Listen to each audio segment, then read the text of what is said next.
السلام علیکم۔ ایک دن حضرت سلیمان علیہ السلام کو لوگوں کی دعوت کرنے کا خیال آیا۔ آپ نے اللہ تعالیٰ سے عرض کی کہ میں تمام مخلوق الہی کی دعوت کرنا چاہتا ہوں۔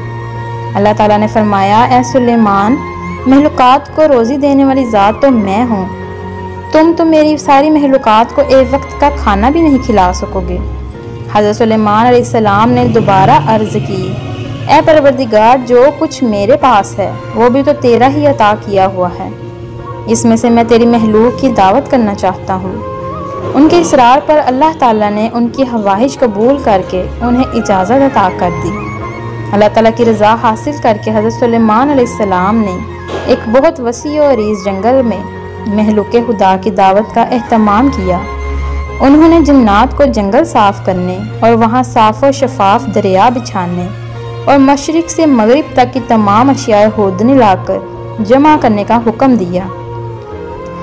آپ نے ہوا کو حکم دیا کہ وہ فرش زمین کو اٹھا کر فضا میں معلق کر دے تاکہ ساری زمین پر بسنے والی ہر مخلوق اس دعوت خاص کا نظارہ کر سکے۔ آپ کے حکم کی تعمیل ہوئی۔ نہایت وسیع 7 لاکھ دیگوں پر کھانا پکایا گیا۔ جب کھانا پک کر دعوت کے لیے تیار ہو گیا تو ایک مچھلی نے آ کر حضرت سلیمان علیہ السلام کی خدمت میں عرض کی، یا حضرت، مجھے بھی آج حکم ہوا ہے کہ آپ کی دعوت کھاؤں، اس لیے مجھے کھانا کھلائیے۔ یہ سب کھانا اسی دعوت کے لیے ہے، اگر تو صبر نہیں کر سکتی تو بسم اللہ پڑھ لے اور جو کچھ تیار ہے اس سے کھانا شروع کر دے۔ آپ کی اجازت ملتے ہی مچھلی نے کھانا شروع کر دیا اور جتنا بھی کھانا تیار تھا تمام کھا گئی۔ پھر بولی، یا حضرت، ابھی میرا پیٹ نہیں بھرا۔ اے مچھلی، تو تمام مخلوقات کا کھانا اکیلی کھا گئی ہے اور ابھی بھی تیرا پیٹ نہیں بھرا؟ حضرت سلیمان علیہ السلام نے حیران ہو کر اس سے کہا۔ مچھلی نے کہا کہ یہ تو میرا صرف ایک ہی نوالہ تھا حضرت، میں تو روزانہ ایسے 3 نوالے کھاتی ہوں۔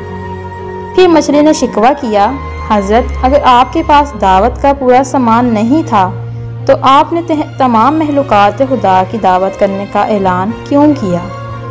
یہ سن کر حضرت سلیمان علیہ السلام فوراً اللہ کے حضور جھک گئے اور اللہ تعالیٰ سے معافی مانگتے ہوئے کہا کہ تمام مخلوقات کی دعوت کرنے کی ان کی آرزو محض ہوا تھی، کیونکہ تمام مخلوقات کو روزی دینا صرف تیرا ہی کام ہے۔